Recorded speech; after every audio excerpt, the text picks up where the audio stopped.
माल load करो। क्या करती है? ऐसे नहीं।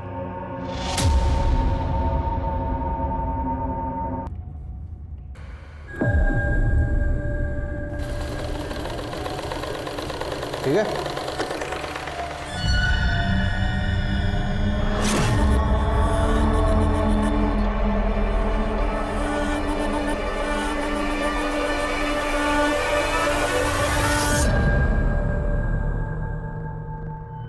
और प्रभा, उस गारमेंट फैक्ट्री के बारे में कोई अपडेट?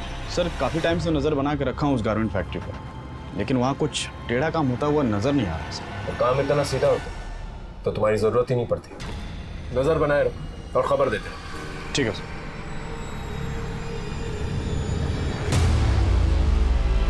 आई बहन जी, आई बैठिए बैठिए आप।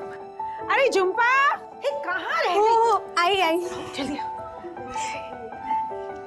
चलो चलो हल्दी लगाना शुरू करो।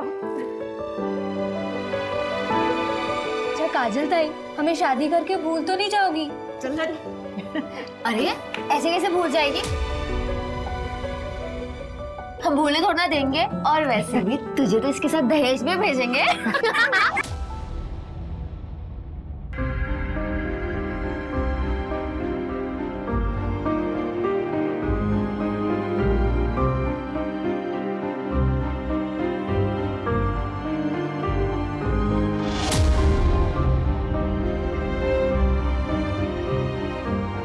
कम से कम 10,000 रुपए।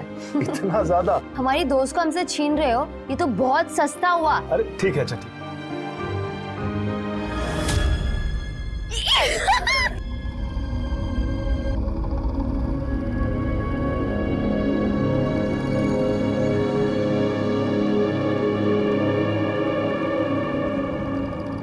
इतने ज्यादा रुपए देने की क्या जरूरत थी? तुम अभी तक वही सोच रही हो?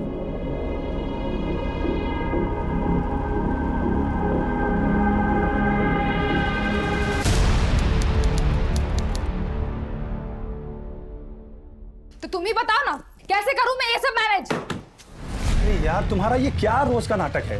क्या चाहिए तुम्हें? खुशी चाहिए, सुकून चाहिए। ये जो पैसे उधर उधर बर्बाद करते हो ना, घर में लाके दो ना।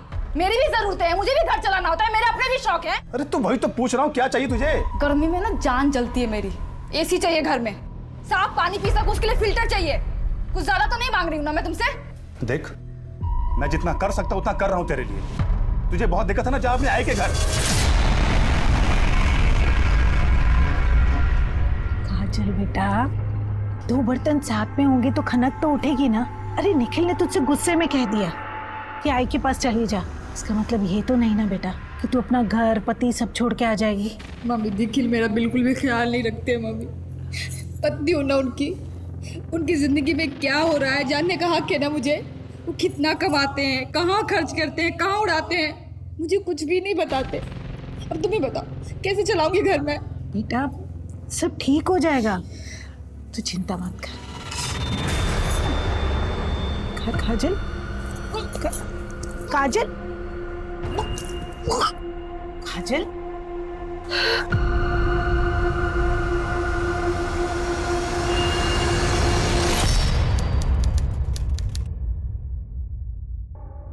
देखो, जो भी हुआ है सब भूल जाओ। मैं वादा करता हूँ कि अब से पैसा कहीं नहीं बर्बाद करूंगा। अब जो भी कमाऊंगा तुम्हारे हाथ में लाकर रखूंगा। अब तो हमारी गुड़िया भी आ गई, तो प्लीज इसके लिए मान जाओ।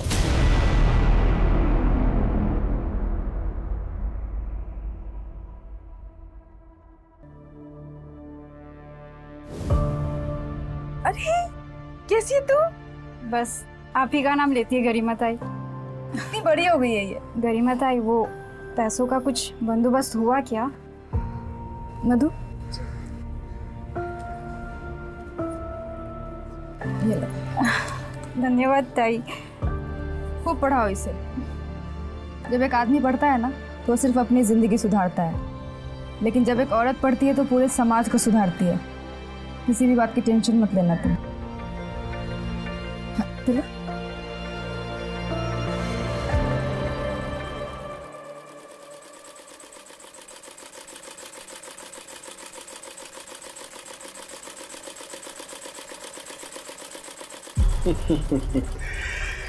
घर की पुरानी सिलाई मशीन से इस फैक्ट्री तक का सफर तय करने में 6 साल लगे हमें।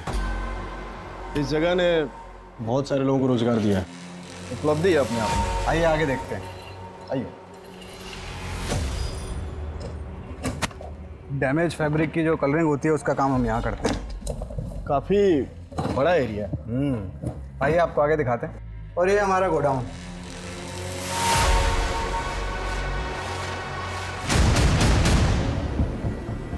यहाँ क्या है बर्तन? ये तो बस स्टोर रूम है। देख सकते हैं क्या? अरे इसमें देखने के लिए कुछ नहीं है, आप आइए ना, मैं आगे दिखाता हूँ।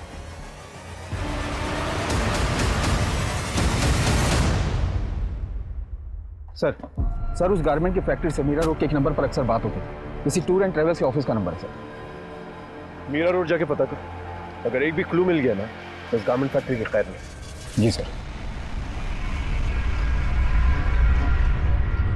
मुझे कुछ समझ नहीं आ रहा, मैं क्या करूं? मुझे तुमसे मिलना है।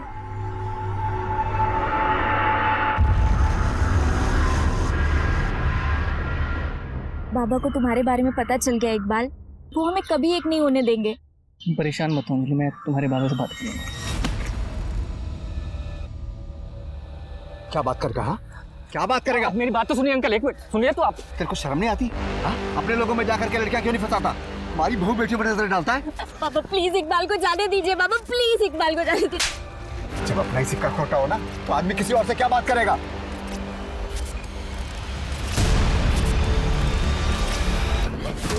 तो कान खोल करके सुन ले अंजलि, जो तू चाहती है ना वो तो मैं कभी नहीं होने दूंगा। पापा मैं इकबाल से बहुत प्यार करती हूँ, मैं उसके बिना नहीं रह पाऊंगी। अच्छा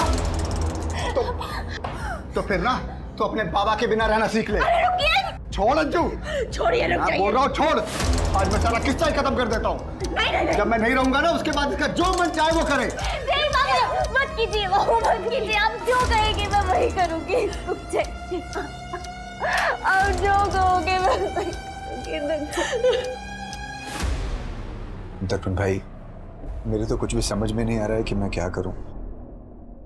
आप ही कुछ कीजिए, अब हमारी इज्जत आप ही के हाथ में है।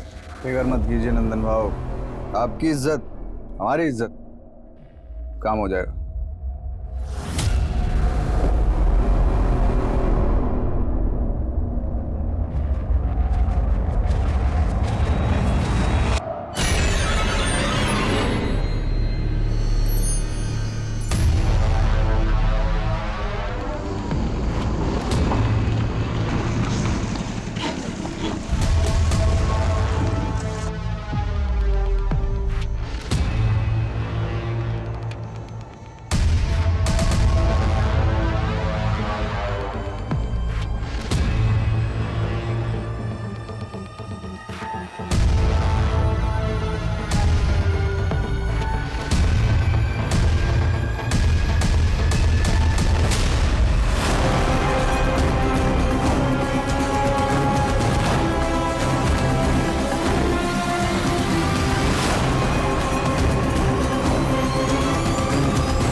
आखिर वो कौन सा नाग था जिसने अंजलि की दुनिया को डस लिया था?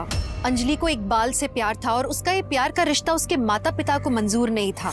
उन्होंने पूरी कोशिश की हुई थी अंजलि को इकबाल से दूर रखने की। अंजलि की मौत के पीछे उसके ही किसी अपने का हाथ था या वो किसी के खूनी खेल का निशाना बन गई थी?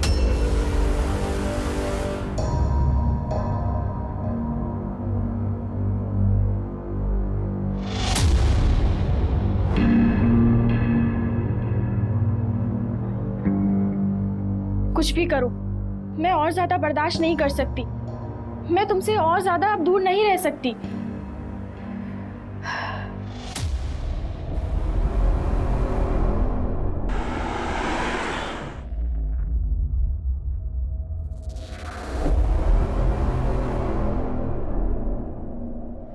साहब, वो मेरी दुकान है, पर वो तो 2 साल से बंद है। अगर 2 साल से बंद है तो तुम्हारी दुकान की लैंडलाइन से गारमेंट फैक्ट्री के नंबर पे रेगुलर कॉल्स क्यों जा रहे हैं? सर, इस नंबर का बिल तो मैंने 2 साल से नहीं भरा, मुझे लगा अब तो डिस्कनेक्ट हो गया होगा। एक मिनट रुकना, उस लड़की को लेके आओ। जाने दीजिए ना मैडम, गुंडे लोग इन्हें उठा के लाते हैं और फिर इनसे भीख मंगवाते हैं। इनका पूरा गैंग है। बच्चे देश का भविष्य होते हैं। अब इनकी जिंदगी बचाने के लिए मुझे ना किसी गैंग का डर है और ना ही किसी गुंडे से। मैं नेताजी से बात कर लूंगी, जाओ लेके आओ। जी मैम, जाती हूँ। हेलो बेटा।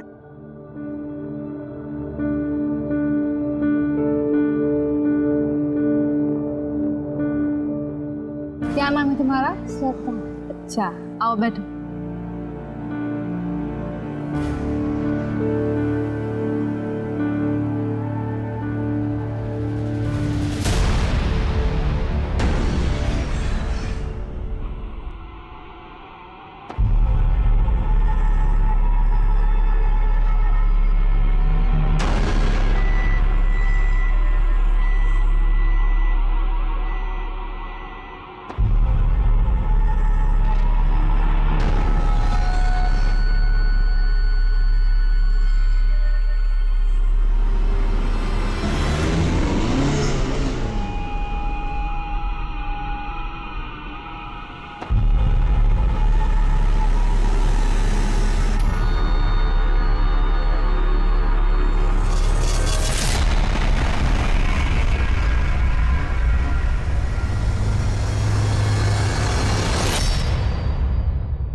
देखो मैंने क्या बनाया। क्या बनाया?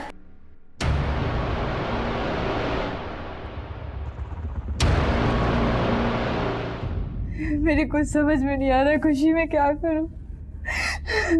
मैंने कभी नहीं सोचा था कि निखिल ऐसा कुछ करेगा। तू परेशान क्यों होती है? सब ठीक हो जाएगा और तू जब तक चाहती है यहाँ रह सकती है। कब तक मैं तेरे ऊपर बोझ बनी रहूंगी? मुझे अपना भी तो कुछ करना होगा ना खुशी। देख, तू जाना चाहती है तो जा, मैं तुझे रोकूंगी नहीं, पर कम से कम हीना को तो मेरे पास छोड़ दे। मेरी भी तो बेटी है ना।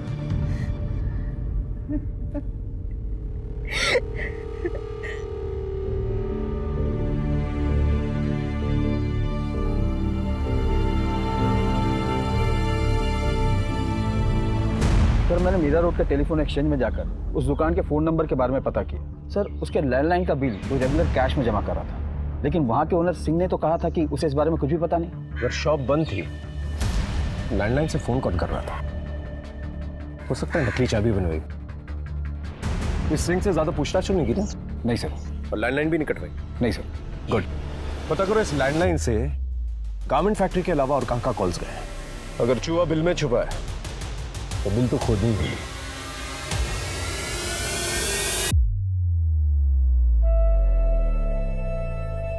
अरे किधर गई?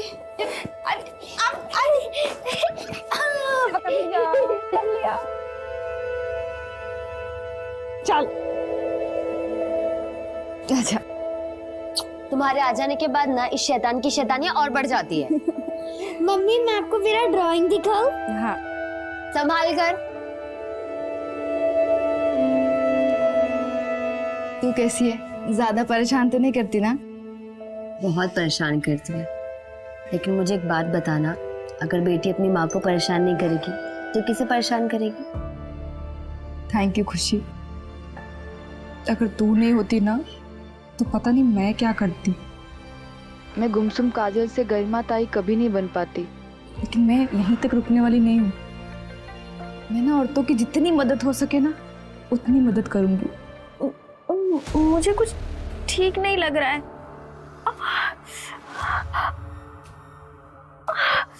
Sir, Singh tour and travel की लैंडलाइन से इन कुछ नंबरों पर बहुत बार कॉल आते थे, और सर पिछले हफ्ते में इस नंबर से बहुत बार बातें हुई थी। किसका नंबर है? सर, कोई कौशल किशोर है, छोटी मोटी ट्रांसपोर्ट कंपनी चलाता है। इस कौशल किशोर के बारे में पता कर। जी सर। नानी, मैं पास नहीं, पास नहीं हुई है, पूरी क्लास में टॉप किया है हमारी हिना ने। अरे वाह, अपनी माँ पर गई है। इसकी माँ भी पढ़ाई में बहुत अच्छी थी। अच्छा, फोन रखती हूँ।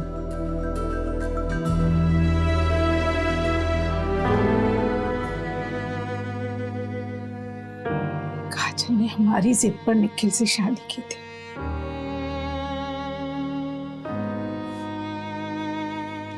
लेकिन वो निखिल तो राक्षस निकला।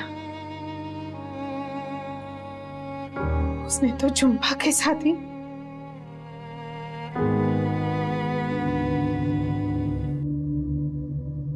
झुम्पा, तुझे कितनी बार कहा है खाना टाइम से खा लिया कर। होता है, बस ये साफ कर लूं। अच्छा चल ठीक है। और ये हिना ना रात भर सोती है ना सोने देती है। अब जाके सोई है तो मैं सोचती हूँ थोड़ी सी झपकी मैं भी मार लूँ। निखिल आने वाले होंगे, तुमको खाना खिला देना। होता है। चल, और तू भी खा ले जल्दी। होता है।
लेकिन तुम्हें जरा सी भी शर्म नहीं आई ना? अरे बच्ची है ये, तुमने इसके साथ। अरे झूठ बोल रही है, मैंने इसको छुआ तक भी नहीं है। जितना मैं तुमको जानती हूँ ना उससे कहीं ज्यादा इसको जानती हूँ। ये मुझसे झूठ नहीं बोल सकते। निखिल, तुम उसको जानो, लेकिन मैं इस चक्कर में नहीं पड़ सकता। मैंने इसके साथ कुछ नहीं किया है, बस।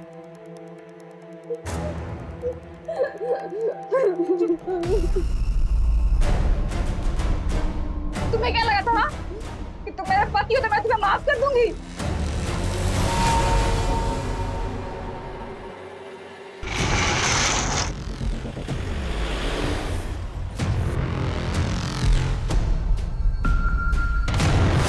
सर, ये वो यही ट्रक है।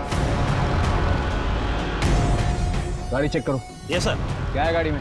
कुछ नहीं सर। चल दिखा दिखा दिखा। उधर बॉक्स में देखो।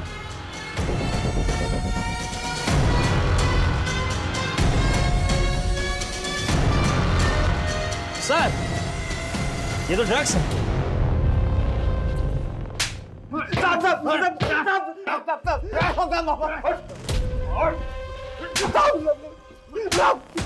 ड्रग्स की स्मगलिंग कर रहा था ना? कर रहा था कि नहीं? नहीं साहब, हमें कुछ नहीं पता। हम तो सिर्फ ड्राइवर है। कौशल ने बोला था हिमाचल सामान डिलीवर करने के लिए। हमें थोड़ी पता होगा इसमें क्या छिपा था। कहाँ है कौशल?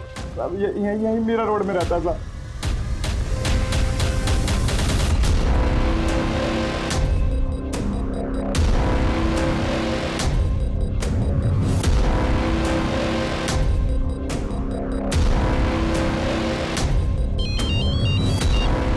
क्या वो? सर, वो निकल गया। पुलिस के लिए उस गारमेंट फैक्ट्री से जुड़ा कोई भी राज ढूंढ पाना अब नामुमकिन सा हो गया था। लेकिन कहते हैं ना कि पाप का घड़ा कभी ना कभी भर ही जाता है। उस गारमेंट फैक्ट्री का सच पुलिस के सामने शायद आने ही वाला था अब।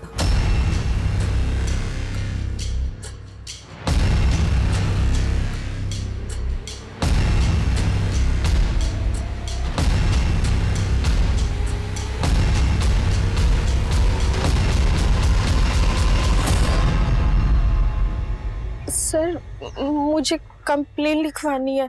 क्या हुआ? मेरे साथ कुछ गलत हुआ है। बड़े सर किधर है? क्या हुआ?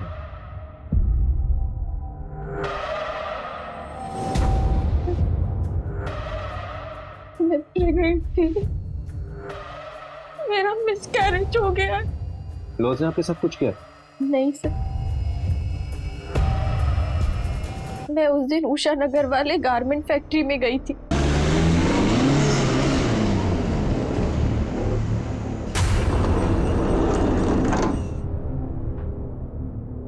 मुझे लगता है कि वहां मेरा किसी ने रेप किया। लगता है मतलब? क्या आपको पता नहीं आपके साथ रेप हुआ या नहीं? सर मैं बेहोश थी। किसने किया आपको बेहोश?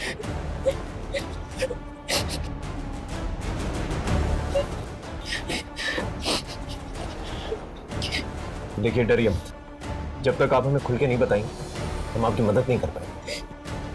सर मेरे पति यूएस रहते हैं, अभी 5 महीने पहले ही गए। वहां जाने के बाद वो सारी चीजें अरेंज करने वाले थे, इसलिए मैं इंडिया में ही रुक गई। सर उनके जाने के बाद मुझे पता चला कि मैं प्रेग्नेंट हूँ। मैंने 5 महीने तो कैसे तैसे निकाल लिए, लेकिन बाद में मुझे लगा कि हमारा पहला बच्चा है, हम दोनों को साथ होना चाहिए। नीलम छुट्टी बिल्कुल भी नहीं है, और अगर मैं इंडिया आया तो नौकरी चली जाएगी। सर मैं अपने पति के पास जाना चाहती थी, मैं बहुत परेशान हो गई थी, बहुत परेशान हो गई थी। तुम यहाँ नहीं आ सकते, लेकिन मैं तो वहाँ आ सकती हूँ ना। अरे अभी अभी तो तुम्हारा यूएस का वीजा रिजेक्ट हुआ है। तुम प्लीज बात तो करो उससे। ठीक। क्या हुआ? किससे बात करने के लिए कहा था आपके पति? गारमेंट फैक्ट्री वाले दर्पण से।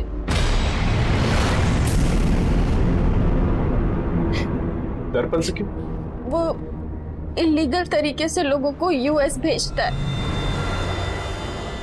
कबूतरबाजी से? हाँ, इसलिए मैं उससे मिलने गारमेंट फैक्ट्री गई थी।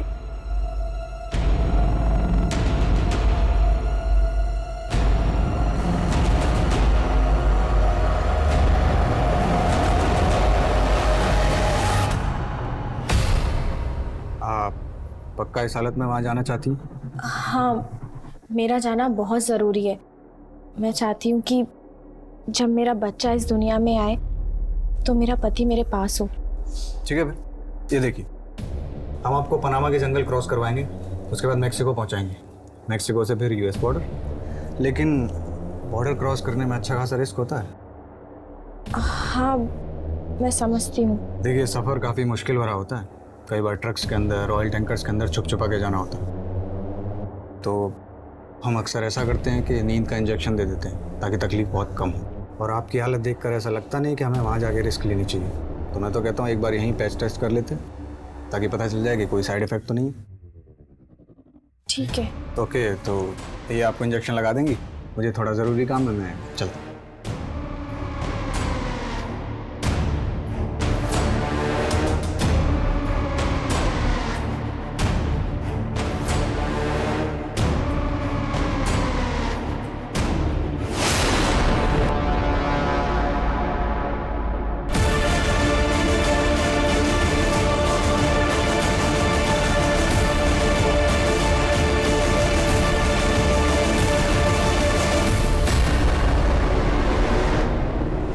सर वहाँ मेरा रेप हुआ और दूसरे दिन मेरा मिसकैरेज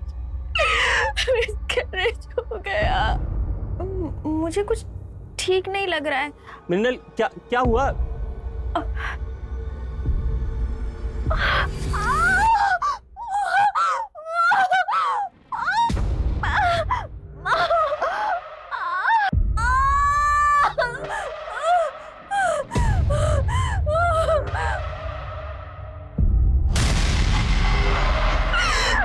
तो तब क्यों नहीं आए आप हमारे पास? सर, मेरे पति लीगल तरीके से यूएस गए थे। अगर पुलिस को पता चलता तो वो उन्हें वापस बुला लेती।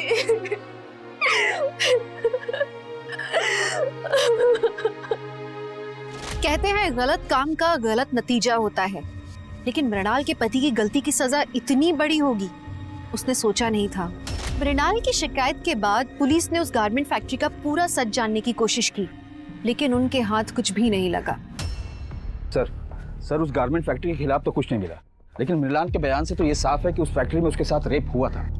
सर चलकर दर्पण को उठा लेते हैं ना। लेकिन ये साबित कैसे करेंगे कि मृणाल का रेप वहां पर हुआ था? जब मृणाल का रेप वहां हुआ वो इस डर से हमारे पास नहीं आई क्योंकि उसका पति इलीगली यूएस गया। लेकिन सर उस फैक्ट्री में कबूतरबाजी होती है, इस बिना पर रेड तो डाल सकते हैं वहां पे। कबूतरबाजी के लिए हम लोग वहां पर रेड भी मार लें, लेकिन बाकी जो इलीगल एक्टिविटीज होती है उसे कैसे साबित करेंगे? ये मत भूलो कि मृणाल का रेप वहां हुआ था और मृणाल एक वाहिद लड़की जिसने उस गारमेंट फैक्ट्री के खिलाफ जो है कंप्लेन की है। सबसे पहले तो उसका पति फंसेगा क्योंकि वो इलीगली यूएस गया था। पहले इस गारमेंट फैक्ट्री के खिलाफ सारे सबूत इकट्ठा कर लें, फिर action. I am very sorry sir, मैं जानता हूँ कि मैंने गलत किया है। गलती की सजा तो जरूर मिलेगी। गलती की सजा तो मुझे मिल गई है सर। दर्पण ने तुम लोगों को कोई डॉक्यूमेंट दिया था? कोई भी डॉक्यूमेंट, टिकट वगैरह? नहीं सर, हमारे हाथ में तो उन्होंने कुछ भी नहीं दिया था सर। हम 5 लोग एक साथ गए थे, उनमें से एक ही बंदा था जिसके हाथ में सब कुछ था। पैसे कैसे दिए थे उसे? सब पैसे सब कैश में दिए थे। और दर्पण के बारे में किसने बताया था तुम लोगों को? नंदन भाऊ ने।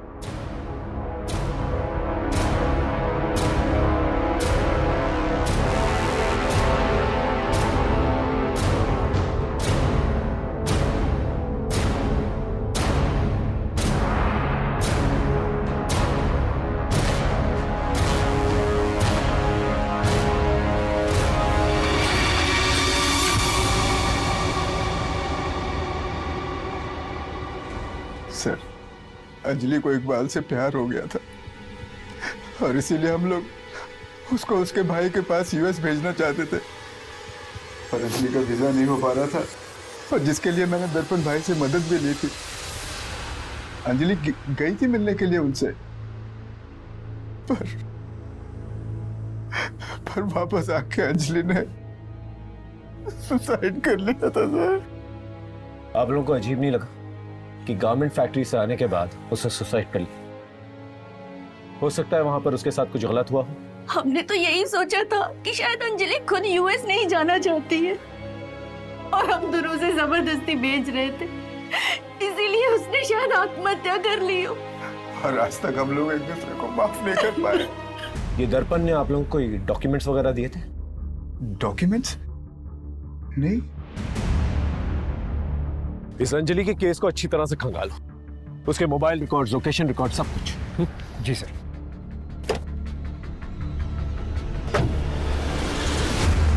सर अंजलि ने गारमेंट फैक्ट्री जाने से पहले इकबाल को 4 बार कॉल किया था और रात को तकरीबन 10 बजे इकबाल ने अंजलि को 12 कॉल किए थे, जिसमें से एक ही रिसीव हुआ था। और कुछ?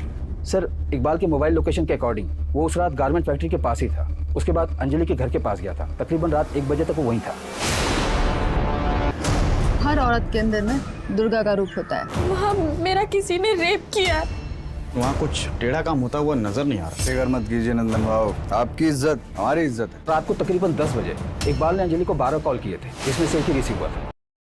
इकबाल, क्या हुआ था उस रात को? अंजलि का पीछा कर रहे थे ना, तो 12 मिस कॉल दिए थे तुमने। सच सच बोलना। सर मैं अंजलि से बहुत प्यार करता था सर। उस दिन अंजलि का कॉल आया था मेरे पास। मैं तुम्हारे बिना नहीं रह सकती, मैं यूएस नहीं जाना चाहती, प्लीज कुछ करो। अंजलि तेरे घर वाले हम एक साथ नहीं रहने देंगे, चल भाग चलते हैं। ठीक है। अंजलि अपना सब कुछ छोड़कर मेरे साथ चलने के लिए तैयार थी सर। हमने प्लान किया था कि वो फैक्ट्री से सर सीधा मेरे पास आएगी सर। मैंने टिकट्स बुक कर लिए थे दिल्ली की तरफ, सब रेडी था सर। मैं गारमेंट फैक्ट्री के बाहर उसका वेट करता रहा सर, वो आई नहीं सर। उसके बाद मैंने इतने सारे उसे कॉल्स भी किए थे सर, लेकिन उसने तुम्हारा एक ही कॉल रिसीव किया। क्या कहा था उसने? हेलो। अरे अंजलि कहाँ हो तुम? लेट हो रहे, ट्रेन का टाइम हो रहा है। इकबाल, मैं तुम्हारे लायक नहीं रही। मैं तुम्हारे लायक नहीं रही। अंजलि हुआ क्या?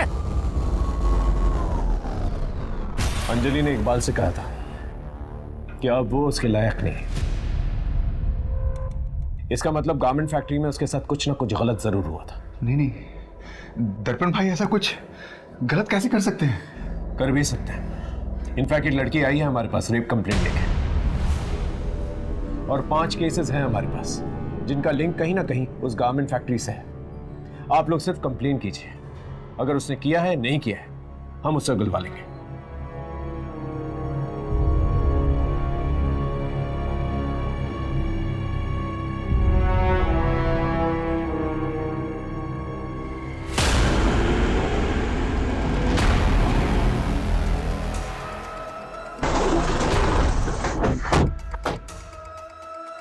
दुबे, अच्छे से तलाशी लो। सर। यहाँ बॉक्सेस में चेक करो। अरे देखो क्या है। क्या कर रहे हैं आप लोग? और वहां उस कमरे में भी चेक करना। आप लोग ऐसे नहीं आ सकते। ये रहा सर्च वारंट। देखो क्या मिलता है।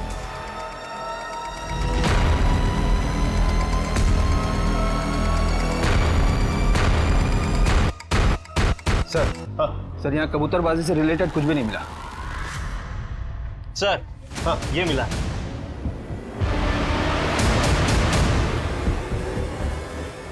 सर मुझे नहीं पता ये सब यहाँ कैसे आया। क्या है ये? वो मैं लाया था साहब, इनके लिए।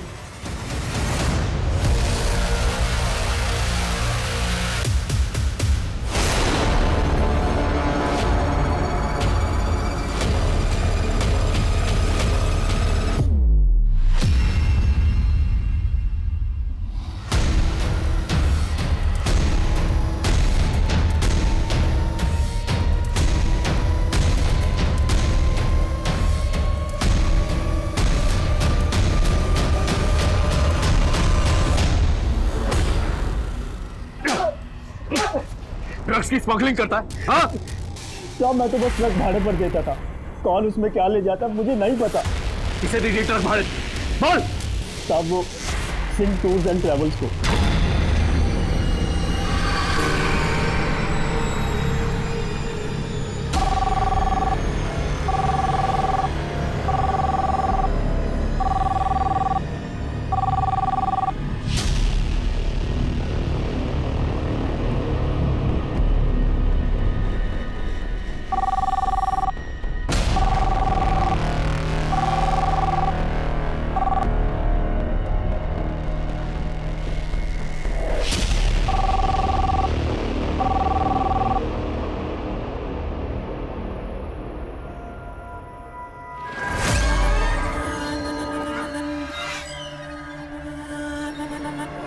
हेलो। हेलो, मुझे यूएस जाना है।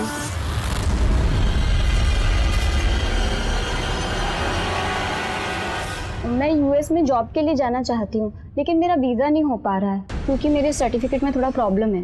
हो जाएगा, हम आपको मैक्सिको के रास्ते यूएस भेज सकते हैं, लेकिन रास्ता थोड़ा खतरनाक है इसलिए कई बार बेहोश करना पड़ता है। तो एक बार टेस्ट कर लें ताकि कहीं कोई साइड इफेक्ट तो नहीं। ठीक है।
तो तुम हो जो लड़का बन के लड़कियों का रेप करती है और तुम्हारा पति दर्पण तुम्हारा साथ देता है। लेके जा सर। तुम्हारे उस शंकर की मदद से सिंह टूर्स और ट्रैवल्स का लैंडलाइन एक्टिवेटेड रखते थे और जितने भी इलीगल काम है जैसे कबूतरबाजी और स्मगलिंग वो किया करते थे। 2 साल से वो दुकान बंद थी। मुझे कहीं से पता चला कि उस दुकान का मालिक सिंह उस दुकान को बेचना चाहता, इसीलिए उसे रेंट पर नहीं चढ़ा रहा था, खाली रख रहा था। वो प्रॉपर्टी के रेट बढ़ने का इंतजार कर रहा था, इसलिए हमने वहां से अपना काम करना शुरू कर दिया। वो छुपाने का कोई फायदा नहीं है। 7 फाइलें हैं मेरे पास और 5 केसेस और भी हैं। अभी से कुछ दिन पहले नम्रता नाम की एक लड़की जो तुम लोगों के गारमेंट फैक्ट्री में काम किया करती थी, उसे एक गाड़ी कुचल कर चली जाती है। हमने पता किया है वो गाड़ी तुम लोग के फैक्ट्री के नाम पर रजिस्टर थी। एक्सीडेंट का केस बना, लेकिन जब हमने सीसीटीवी फुटेज देखा तो वो घबरा कर किसी से भाग रही थी। तुम दोनों ही मारा है ना उसे? हाँ, क्योंकि उसने चंदा का खून होते हुए देख लिया था। कौन चंदा? एक अनाथ लड़की थी, भिखारन। मैंने उसे अपने एनजीओ में रखा था। बहुत खूबसूरत थी वो। मेरा दिल आ गया था उस पर, लेकिन उसको पता चल गया था कि मैंने उसका रेप किया है और वो मुझे धमकी दे रही थी कि वो मेरा ये राज सबको बता देगी, तो मैंने उसे मार दिया।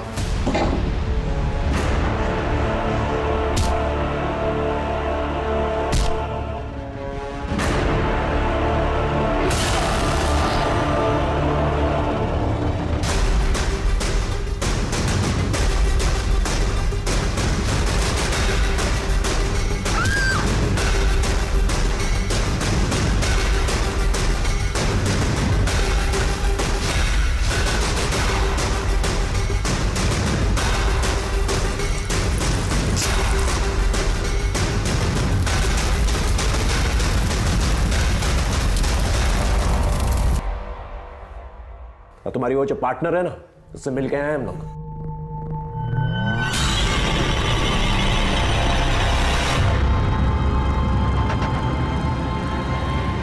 हाँ, मुझे लड़कियां पसंद है। मैं और खुशी शुरू से ही पार्टनर है।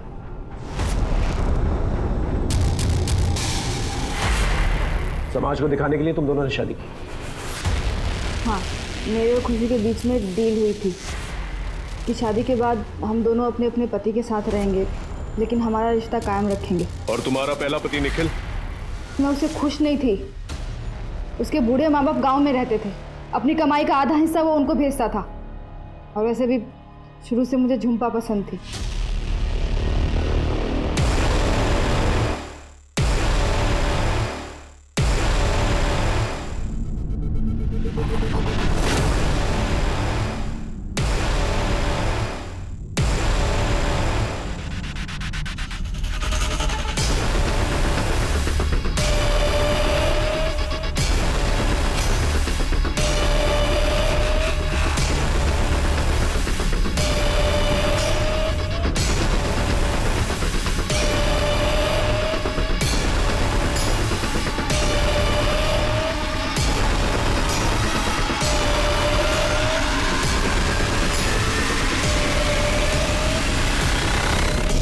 मैंने उसका रेप किया और सारा इल्ज़ाम निखिल पे डाल दिया।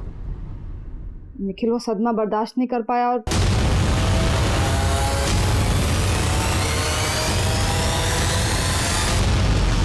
इसलिए उसने अपनी जान ली। और फिर तुमने दर्पण से शादी कर? क्योंकि दर्पण मुझे समझता है, अंडरस्टैंडिंग है हमारी। ये जानता है कि मुझे लड़कियां पसंद है, मेरी हर खुशी का ख्याल रखता है ये। उसके बाद अपनी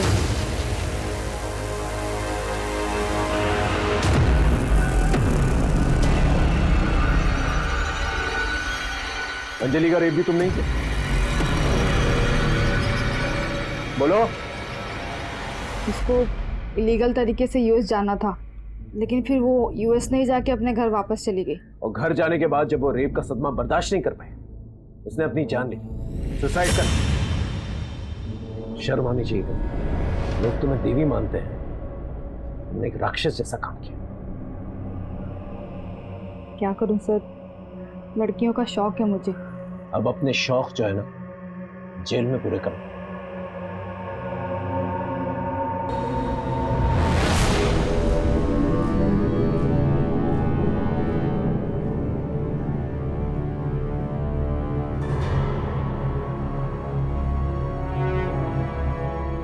गरिमा का पर्दाफाश होते ही और भी लड़कियां सामने आईं। गरिमा और दर्पण को 12 लड़कियों के रेप और नम्रता और चंदा के मर्डर के लिए गिरफ्तार किया गया। सोचिए ना, अगर पहले की किसी लड़की ने कंप्लेंट कर दी होती तो आज न जाने कितनी लड़कियों की जिंदगी बर्बाद होने से बच जाती। आज अंजलि, नम्रता, चंदा जिंदा होती। हमारा समाज कुछ भी गलत होने पर औरतों को ये क्यों सिखाता है कि अपने पर संयम रखो, कुछ मत बोलो, चुप रहो। ये सीख सबसे गलत है। अगर आपके साथ कुछ गलत होता है तो अपने मुंह पर ताला मत लगाइए, बोलिए, क्योंकि एक के चुप रह जाने पर अपराधी का मनोबल बढ़ता है और वो एक के बाद एक अपराध करता जाता है। कहते हैं यहाँ हर चेहरे पर एक नकाब चढ़ा है। जो चेहरा बहुत मासूम सा लगता है, हो सकता है उसके पीछे एक बहुत ही शैतानी दिमाग छुपा है। कब, कहां और कैसे किसी को अपराध अपनी गिरफ्त में ले ले, कोई कह नहीं सकता। अगर हम एक बार भी गलत रास्ते पर चलने का निर्णय लेते हैं तो उसके बाद सब कुछ तय है कि गलत ही होता जाता है। इसलिए जरूरी है कि हमेशा हम कानून के दायरे में रह के सब काम करें, क्योंकि कानून का दायरा एक ऐसी लक्ष्मण रेखा है जिसे लांघने पर बदनसीबी का शिकंजा जिंदगी के गले पर कसता जाता है। तो चलिए, मैं दिव्यांका त्रिपाठी दहिया लेती हूँ आपसे विदा। फिर मिलूंगी एक नए केस के साथ। तब तक देखते रहिए क्राइम पेट्रोल, सतर्क, विमेन अगेंस्ट क्राइम। एक औरत पर वार, अब हर औरत का भार। जय हिंद।